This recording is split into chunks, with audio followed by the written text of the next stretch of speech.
Hello everyone and welcome back to the Common Sense Crypto channel. As with you always, this is Rich doing another video today on XRP. So I hope you're all having a wonderful day today wherever you are in this great world. We're going to talk about XRP. I'm going to talk about a few other things as well. But before I get started, a lot of you say I'm yelling in my videos. I'm actually not yelling. Maybe I just talk loud. I don't know. So I'm going to start with this. $1.4 quadrillion estimate tokenized market. If just 3% was tokenized on the XRP ledger, that would be $42 trillion. This comes from Guns and XRP. Now that number falls in line with what the Archak CEO said. XRP's trading volume could soar to between 30 and $50 trillion. But I think we're going to capture more than just 3%. Now we know a lot of tokenized assets are going to end up on other networks. And I just talked about that in an ISO video that's going to go live later today. But I think XRP Ledger will most likely capture more like 8 to 10%. But once that starts, all of a sudden, we're going to start to see the price of these cryptocurrencies rise very fast. Because not only does that value come to the network, but that value, all those tokenized assets, got to move around on a daily basis as well. What I'm saying, it's going to be very exciting times ahead. This comes from Mr. Man. Today, the Royal Bank of Canada presented me with a screen in my app letting me know I can withdraw more cash at one time. Royal Bank of Canada collaborated with Ripple on a proof of concept to explore the use of DLT for remittance payments, but this was not related to Project Jasper initiative described in the Jasper report. The Jasper report focuses on a separate collaborative research project between Payments Canada, the Bank of Canada, the R3 Consortium, and several Canadian financial institutions, including RBC, to investigate the use of DLT for wholesale interbank payments settlement. So now that they raised the limit, it looks like they got extra liquidity from somewhere. Maybe it came through Ripple and XRP. But you know, that's how it shows you how quick things can change when banks are using DLT technology. Missed to pay attention the past couple days, but we were below 5 million XRP and TVL in the XRP ledger AMM, while we now get closer to 10 million XRP and TVL. More pairs, usually with XRP on one side, are contributing a lot to it, as well as more inflows in larger pools. Now, the AMM is still very early. You know, over time, we're going to watch this grow out. And as it does, more XRP is going to continue to get locked up. And as that continues to happen, that could also lead to a rise in the price of XRP as well. When in doubt, keep in mind that the cryptocurrency you have invested in was tested and approved by the biggest banks and financial institutions in the entire world. Imagine the partnerships you don't even know about. You know, for as long as I've been holding XRP and talking about XRP, I was showing you all the partnerships all throughout this entire bear market. But it goes even back to 2018, even before 2018. And whenever you're in doubt about your investment, all you got to do is look at the names that Ripple is tied to. It shows you the strength of Ripple. It shows you the future of XRP as well.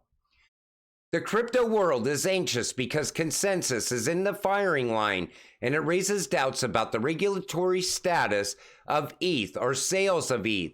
And Bitcoin continues to enjoy an endless market advantage simply because its creator is or synonymous. And the SEC can find no promoters of it, even though it's the most marketed, promoted, and overhyped asset in history. What a distorted market. You know why the SEC doesn't go after Bitcoin? Because there's no money in it. And if they wanted to go after the promoters of Bitcoin, well, all they got to do is go and find Michael Saylor. But I want to look at this in another way. You know, as the SEC cracked down on crypto, they were shaking down all these small crypto companies. They were paying fine after fine. Ripple decided to fight back. But let's go back to 2020. People always say, well, Ripple's not working with no banks. No one's utilizing XRP. So there's no value in XRP. Well, Ripple could have easily said, okay, back in 2020, when they first called XRP a security, they could have just closed their doors and let XRP go to zero. Nobody would have blamed them. It was the perfect out for Ripple. But what did Ripple do? They decided to fight back against the SEC, and they spent $200 million doing it. So they already knew they had the bank partnerships. They already knew XRP was going to be part of the new financial system. They already knew that everyone's going to be utilizing RippleNet technology as well. And look at how far we have come since then. Now, Brad went and branched out, got into custody, got into tokenization, got into carbon credits. Everywhere there's a massive market that's tied to trillions of dollars, Ripple is going in that direction. But they had the perfect out. They would have taken it if they didn't know that RippleNet and XRP was the future. Bruce Fenton at the Dubai Token 2049. Every 100 years or so, there are these times of epic change in humanity where everything changes. Take a listen to this. Now he's going through a fourth turning. A fourth turning is a time of epic change. It's named for a book of that title that came out in 1996 by Strauss and Howe, where they talked about how about every 100 years or so, there are these times of epic change in humanity where everything changes. Borders change, systems change, old power structures change, and a new world is born. And this has happened again and again throughout history, and they actually predicted, they wrote this book in 1996, they predicted that we would have a fourth turning right about 2020 that would begin and last for about 8 years or so. So whether you've read the book or not, it's pretty easy to understand that we are clearly in this fourth turning. We are in a time of epic change. We are in a time of turmoil and chaos. And I don't think it's going to become less chaos. I think we're going to have more chaos and more uncertainty going forward. We are going to have more uncertainty and more chaos because we're going to watch the US dollar go to zero. The United States US dollar has been the global reserve currency since 1944. That's 79 years. Out of the last 5 global reserve currencies, 2 of them came to an end at 80 years. Ask yourself, what will be the life cycle for the US dollar? Now, I think the US dollar is already doomed. I think our own government knows it's doomed. That's why they're rushing to the bottom. We are pushing into a different time, a fourth turning. And he said it lasts about 8 years, so we're halfway through it now. And if you want to enrich yourself off of this, all you got to do is invest in the right cryptocurrencies. These ISO cryptocurrencies. These cryptocurrencies that are part of the new financial system. And I don't think we're going to have another global reserve currency either, or world's reserve currency. What we're going to have is countries having their own sovereign money, their own central bank digital currency. But they still got to move that currency from one country to another. That's where a neutral bridge currency comes in. That's where XRP comes in. Most people don't even know or understand. Modern slaves are not in chains. They are in debt. And our country continues to rack up more debt. And they're putting us in debt at the same time. And it's not only happening in the United States. This is happening all around the world by design. Because the whole world, 8 billion people, are pushing into a new financial system.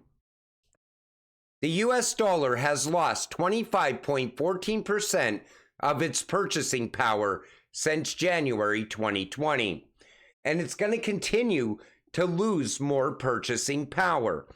But you ever take notice who's in most denial of this happening? The normies, the people outside of crypto, and definitely rich people. Anybody that got rich in the current financial system, they don't want to see it come to an end. They know how to play this system, and they want this system to last forever. The problem is everybody wants a level playing field. Not just countries, not just banks, but the people want it as well. But it's going to be more chaos as the US dollar continues to lose more value. Now, I talked about this in a video yesterday, and some of you said they're not just talking about Bitcoin, but they're talking about other cryptocurrencies as well. No collateral value will be given for any ETF or other investment vehicle that includes Bitcoin or any other cryptocurrency as an underlying investment, hence will be subject to a 100% haircut, meaning that the ETFs have no borrowing power. But we can't borrow against our crypto anyway. We're going to have those options later through Flare and through projects on the XRP ledger, but you can't borrow against it right now. But here's the problem. With the Bitcoin ETFs, they're selling those to financial institutions. Financial institutions like to leverage their assets. They like to borrow against them. What financial institution is going to want to be investing in a Bitcoin ETF if they can't borrow against it, if they don't see any value in it? But that's what the maxis were selling to people not so long ago. Wait until these financial institutions are leveraging Bitcoin ETFs all around the world. Well, now we found out what's actually going to happen. And if the US is already leaning in this direction, other countries will follow. Per the DTCC website, the T+1's May 28th deadline is rapidly approaching in the United States. See below as we flip the switch from T+2 to T+1. Go Ripple XRP. Now, once they go to T+1, shortly after, they're going to go to T+0, real-time payments. So the DTCC is already talking about DLT technology. Now, all the maxis shifted. Now they're pushing this narrative. Hong Kong securities regulator approved the first spot Bitcoin and Ethereum exchange-traded funds, ETFs, on Monday, a milestone on the way to become Asia's first city to accept the popular cryptocurrencies as a mainstream investment tool. They're saying this is massive for Bitcoin. Well, mainland China investors won't be able to buy Hong Kong Bitcoin ETFs. That's the reality. The US ETF market is almost $9 trillion in assets. That's trillion with a T. The entire Hong Kong ETF market is around $50 billion. Mainland China's ETFs are around $325 billion. We're talking literal orders of magnitude differences in size and impact. I don't even think this is going to change the price of Bitcoin.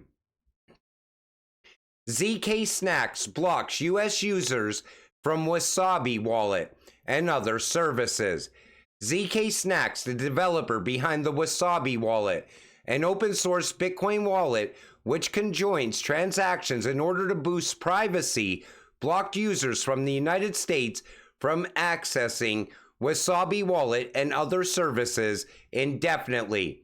Users from the US and related territories are now barred through the means of an IP address firewall from visiting its websites, downloading and using Wasabi Wallet and any related products and services, including APIs and RPC interfaces. According to the company's announcement, which pointed at recent announcements by US authorities for justification. But we're going to see this continue. And you know, any direction that the United States is going in right now, the rest of the world is gonna follow. And even with MiCA regulations, everything's gonna get a lot stronger and a lot tougher going forward. We are gonna see crypto change forever over the coming months. Bitcoin is not reaching mass adoption after 15 years. It's because it was hijacked. Wow. Don't eat candy while you're recording. So Bitcoin is not reaching mass adoption after 15 years. It's because it was hijacked. Don't let maxis continue to make excuses. When someone tells you that you need patience for Bitcoin adoption, that Rome wasn't built in a day, that you have too high of time preference, that it will take generations to get Bitcoin adoption, and that patience is key, show them this. So Bitcoin was founded in 2009 and has current estimate users of 50 million. Now look at Facebook, Instagram, OpenAI, TikTok, Venmo, Zelle, Apple Pay, Google Pay. In a shorter period of time, most of them has reached mass adoption. Now people would right away say, well, look at XRP. It came out in 2013 and it doesn't have mass adoption. XRP is headed in a different direction. It's headed towards a new financial system. And once that new financial system is fired up, that's going to lead to mass adoption anyway. And it's going to happen like an overnight event. The normies are going to be using crypto and not even knowing it. They're not going to even know they're using crypto, but it's going to be happening. And at that moment, us as XRP investors, we are going to be very, very rich. Now look at Michael Saylor backtracking. How to 10x your money. Buy something that everyone in the world needs. Nobody in the world can stop. Almost nobody understands. 10 years ago, it was Amazon and Apple. Today, it's Bitcoin. So if you're looking for a 10x, I don't know what to tell you, because I'm looking for like a 50x plus. And if you hold XRP long enough, you will most likely see 1,000x. But there's so many cryptocurrencies that in this next run up, once alt season begins, they're going to be giving people 30, 40, 50, 60x, 100x plus. And in Bitcoin, I think Michael Saylor is way over. I don't think 10x is even conservative. Conservative, in my opinion, is maybe a 3x from here. I don't even think Bitcoin's going to surpass $150,000. I don't even think it's going to surpass $120,000 in this next run-up, even with a blow-off top. That's why I never seen any value in Bitcoin, because I could get more gains out of these utility-driven cryptocurrencies. And you know, going forward, what kind of value is going to come to Bitcoin? The world is shifting away from hype. We are shifting towards utility. You could see it happening in real time. And once utility becomes the norm and real world use case becomes the normal, all of a sudden Bitcoin will become something of the past. It will become irrelevant. Everybody will be focused on utility then. And look at the projects that are building out on these networks at the same time.